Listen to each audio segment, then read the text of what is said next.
be the spokesperson for India, that is Bharat.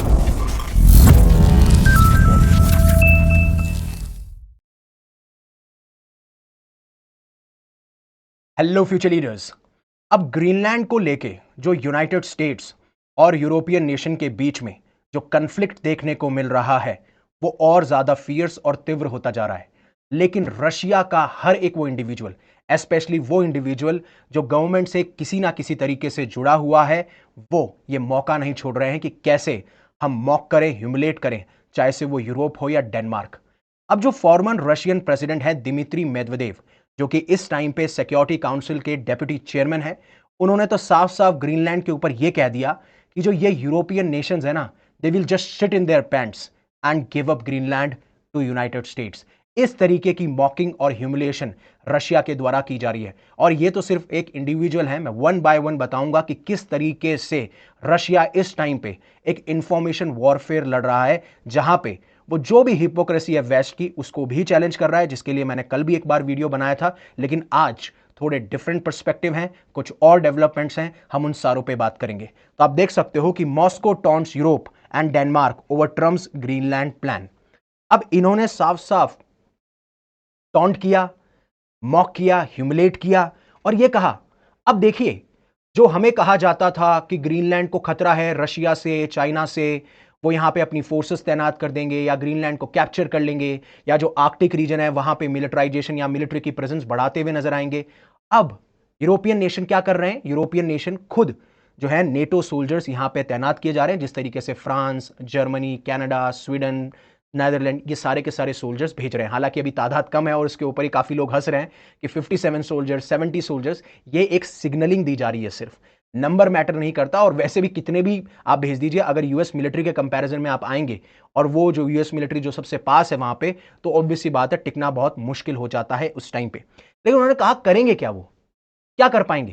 क्या वो United states के ऊपर न्यूक्लियर वेपन चला देंगे? ऐसा आपको देखने को मिलेगा। इस तरीके से मॉक कर रहे थे। और यहां तक उन्होंने ग्रीनलैंड के बारे में यह कह दिया कि अगर ट्रंप को थोड़ा टाइम ज्यादा लग रहा है ना, तो ऐसा करते हैं, ग्रीनलैंडर जिसकी पॉपुलेशन 55,000 से 60,000 है, हम एक रेफरेंडम कराते हैं, एक सडन रेफरेंडम कराते हैं और मौका देते हैं ग्रीनलैंड को कि आप हमारे पास आ जाइए, आप हमारे साथ रह लीजिए, आप हमारा एक 90th फेडरल सब्जेक्ट बन जाइए, राइट। और ये एक ब्यूरोक्रेटिक प्रोसेस होगी, उसके बारे में आप चिंता मत कीजिए। और इसी को सपोर्ट करते हुए प्रो क्रेमलिन मीडिया टाइकून है कॉन्स्टेंटिन मेलोफियोव, अगर प्रोनाउंसिएशन में कुछ गलती हो तो प्लीज माफ कीजिएगा, उन्होंने कहा सिर्फ रशिया ही ग्रीनलैंड को बचा सकता है अगर यूएस ने यह डिसाइड कर लिया है कि वो टेक ओवर करेंगे ग्रीनलैंड का। अब हालांकि ये कुछ ज्यादा कह दिया है, क्योंकि आप खुद सोचिए कि रशिया नहीं चाहता था कि यूक्रेन नेटो का मेंबर बने, अदरवाइज यूनाइटेड स्टेट्स और जो नेटो नेशंस हैं वो उनकी बॉर्डर तक पहुंच पाएंगे और मान लीजिए पहुंच जाएंगे और कुछ छोटा मोटा कंफ्लिक्ट होता है तो डेफिनेटली जो आर्टिकल 5 है वो एक्टिवेट होगा। एंड देन उसके अकॉर्डिंग अगर मान लीजिए रशिया ने किसी एक नेटो मेंबर पर अटैक कर दिया तो सारे नेटो मेंबर एक साथ आके उस कंट्री पर अटैक कर देंगे। इसी वजह से रशिया यूक्रेन वॉर होती है। और आज यूक्रेन वॉर को लगभग 4 साल होने वाले हैं, फरवरी में उसको 4 साल हो जाएंगे।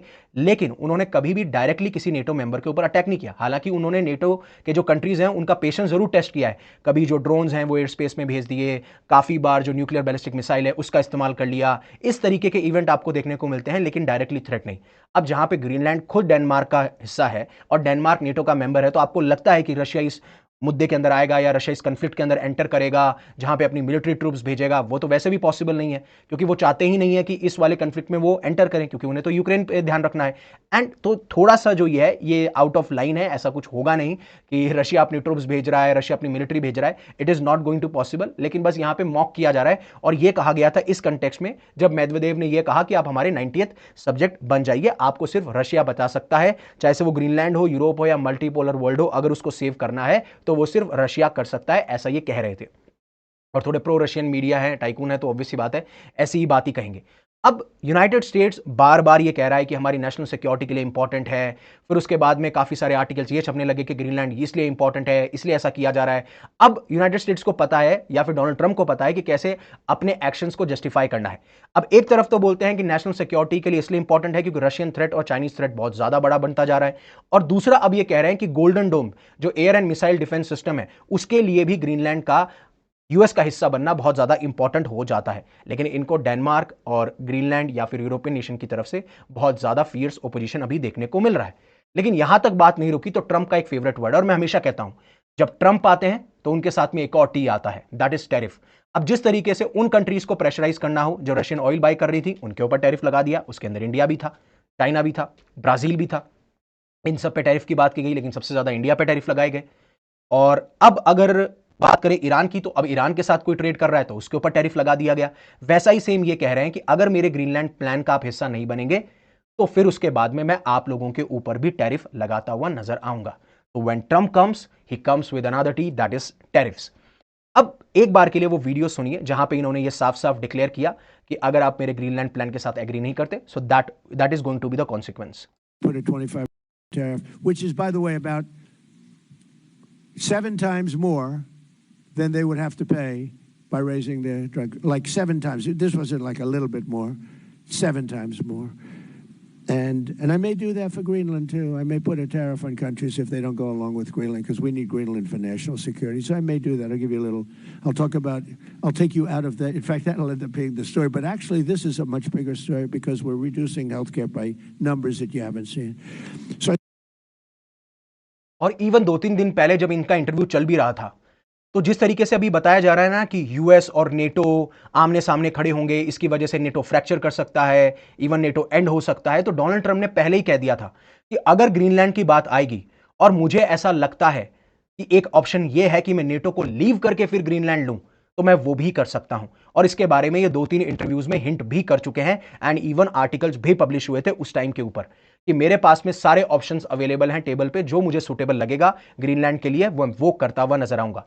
इसीलिए मैंने कहा था कल जब वीडियो बनाया था कि ये एक नया वर्ल्ड ऑर्डर क्रिएट कर सकता है, क्योंकि जो पुराने दशकों के अंदर या पुराने इतिहास के अंदर जब आप कॉलोनियलिज्म की बात करते हो कि किस तरीके से पावरफुल कंट्री वीक कंट्री पे पहले जाती है, वहां कॉलोनीज बनाती है, फिर धीरे धीरे अपना राज बनाती है, वैसा ही आज डोनाल्ड ट्रंप करना चाह रहे हैं ग्रीनलैंड के ऊपर। एक तरीके से उसको अपनी कॉलोनी बनाना चाह रहे हैं जिसका ऊपर पूरा कंट्रोल हो यूएस का, जो कि पावरफुल नेशन है।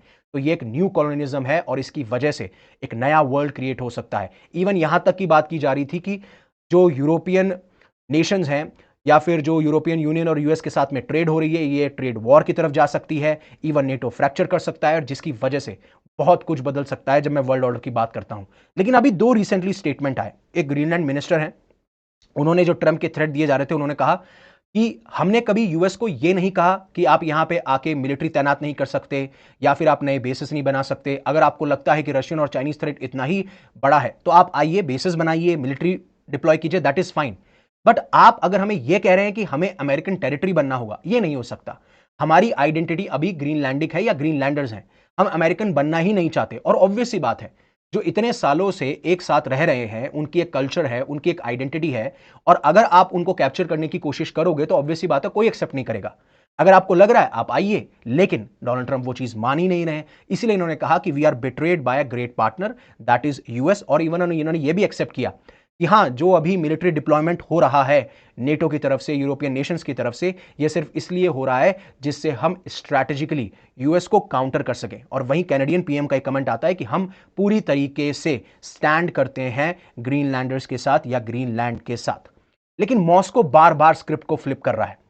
अब मॉस्को ने इसके ऊपर भी मॉक किया कि ठीक है, आप तैनात कर रहे हो, आप तो ये कह रहे थे कि यूरोप का डिप्लॉयमेंट इसलिए हो रहा है क्योंकि चाइना का थ्रेट है, रशिया का थ्रेट है, लेकिन इस टाइम पे तो आप जो डिप्लॉयमेंट कर रहे हो वो तो यूएस की वजह से कर रहे हो। आप इस वजह से तो नहीं कर रहे हो ना कि आपको कोई रशियन थ्रेट देखने को मिल रहा है, चाइनीज थ्रेट देखने को मिल रहा है। तो ये साफ साफ ये कहते हैं कि ये बिना फालतू के थ्रेट क्रिएट किए गए जिससे कि ये अपने जो मंसूबे हैं उनको जस्टिफाई कर सके। That is it. अब भी आप हमें कह रहे थे कि हम आर्कटिक का मिलिटराइजेशन कर रहे हैं, लेकिन अब नेटो क्या कर रहा है? नेटो भी तो वही कर रहा है, बस थ्रेट दे दिए, जस्टिफाई कर लिया कि इसकी वजह से हम ये सारी चीजें करते हुए नजर आ रहे हैं। दूसरा, इन्होंने ह्यूमिलेट किया, मॉक किया क्रीमिया के ऊपर। अब उसमें मारिया जैकरोवा, जो कि फॉरेन मिनिस्ट्री की स्पोक्स वुमन है, उन्होंने यह कहा कि अब ईयू रिएक्ट क्यों नहीं कर रहा जिस तरीके से यूएस एक्शन ले रहा है ग्रीनलैंड पे। जब क्रीमिया को एनेक्स किया था तब तो आप बहुत ज्यादा रिएक्शंस दिखा रहे थे, तब तो आप इंटरनेशनल रूल की बात कर रहे थे, लॉ एंड ऑर्डर की बात कर रहे थे, रूल बेस्ड ऑर्डर की बात कर रहे थे। अब आज आप ग्रीनलैंड के टाइम पे तो ये चीज नहीं कह रहे हो, वैसा कोई रिएक्शन आपका देखने को नहीं मिल रहा है, ये चीज ये कह रहे हैं। और इससे साथ साथ कहा कि अगर ये दोनों आमने सामने आते हैं तो ये रशिया के लिए यूजफुल होगा। If they fire themselves up over Greenland, it would be very useful for us, for them. और इवन डेनमार्क को भी नहीं छोड़ा। डेनमार्क कभी भी इंटरनेशनली कॉपरेट करता ही नहीं था, हमेशा यूनाइटेड स्टेट्स की पॉलिसी को फॉलो करना, और इसके बारे में कल भी मैंने मेंशन किया था जहां पे डबल स्टैंडर्ड्स की बात की थी। रशिया ने साफ साफ ये कहा कि एक तो वेस्टर्न पावर्स और यूनाइटेड स्टेट्स या फिर यूरोपियन नेशन ये बात करते हैं इंटरनेशनल लॉ की, ये खुद ही वायलेट करते रहते हैं। पहले डोनाल्ड ट्रंप ने वेनेजुला के लिए किया, अब जो आर्कटिक मिलिटराइजेशन की बात कर रहे थे, अब नेटो का मिलिट्री का डिप्लॉयमेंट हो रहा है, इवन ये नेशन आके डिप्लॉय कर रहे हैं। आप क्या कर रहे हो? आप जो कह रहे हो उसका अगेंस्ट ही तो आप काम कर रहे हो। और इवन इन्होंने कहा डेनमार्क जो था वो पूरी तरीके से डिपेंडेंट था यूएस के ऊपर, और आज यूएस ही उसको टारगेट कर रहा है। और सेम वे में इन्होंने कहा, डेनमार्क भी ये झूठ फैला रहा था कि रशियन थ्रेट है, जिससे टू फ्यूल रशियोफोबिया, मतलब आप रशिया के जो लोग हैं या रशिया के जो कंट्री है उसके खिलाफ आप नफरत फैला रहे हो, डिस्क्रिमिनेशन फैला रहे हो, हेट फैला रहे हो। और आज यूएस क्या कर रहा है? यूएस उसी सेम थ्रेट का इस्तेमाल करके ग्रीनलैंड को ऑक्यूपाई करने की कोशिश कर रहा है। और फिर सर्जी मार्कोव जो कि एक पॉलिटिकल एनालिस्ट है, वो ये कहते हैं कि क्या ये फेयर नहीं है? मुझे तो फेयर लग रहा है। जब आप ये कह रहे थे कि रशिया का थ्रेट है, आप डेनमार्क खुद कह रहा था ये कि रशिया से हमें थ्रेट है, आप फ्यूल कर रहे थे रूसोफोबिया को, आज अगर यूएस ये कह रहा है तो बात तो सही कह रहा है। तो मतलब जिस भी एंगल से टारगेट किया जा सकता था उससे किया जा रहा था। क्यों? क्योंकि इंफॉर्मेशन वॉरफेयर चल रहा है। तो इन्होंने पहले जो वेस्टर्न रूल्स हैं, रूल ऑफ लॉ के, रेफरेंडम के, उनका पहले इस्तेमाल किया, उनकी बयानबाजी, उनका इस्तेमाल करते हुए जो हिपोक्रेसी क्रीमिया के रिगार्डिंग थी उसको एक्सपोज किया। फिर ये बोला कि अरे आपको तो लग रहा था कि हम आपके लिए खतरा है, आप तो खुद ही नेटो डेवलपमेंट्स कर रहे हो। और अब यूएस को एज अ प्रेडेटर दिखाया जा रहा है, शिकारी दिखाया जा रहा है, और यूरोप को एज अ विक्टिम दिखाया जा रहा है, जिससे कि ये जो अलायंस है उसको ब्रेक किया जा सके। ये है पूरा का पूरा प्लान रशिया का when it comes to Greenland.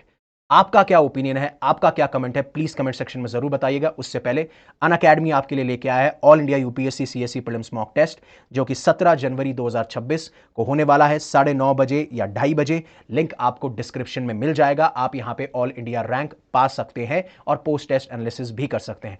साथ साथ में अनअकैडमी रिवीजन टेस्ट सीरीज भी लेके आया है, जो कि 1999 के अंदर अवेलेबल है। इसमें हमारे 2500 से ज्यादा हाई क्वालिटी प्रीलिम्स क्वेश्चन है जो कि टीचर्स ने खुद ने क्रिएट किए हैं। और इवन बात ये ओमार बेस्ड प्रैक्टिस है with cut off bench marking in this price. और इवन आप हमारा सब्सक्रिप्शन भी परचेज कर सकते हैं जिस पे 50% ऑफ चल रहा है। एंड यहाँ पे आप देख लीजिए ड्यूरेशन अगर आपकी 6+2 मंथ्स है तो 2026 के लिए भी है। इसमें आपको क्रैश कोर्स मिलेगा, करंट अफेयर्स की कंपाइलेशन मिलेगी, मेंटरशिप मिलेगी, मेंस की कंपाइलेशन मिलेगी, रिवीजन स्टडी प्लान मिलेगा, वर्कबुक मिलेगा, डिस्क्रिप्शन में आपको उसका लिंक मिल जाएगा। Thank you very much for giving me your precious asset, that is your time. Stay safe, stay happy, take care. जय हिंद, जय भारत।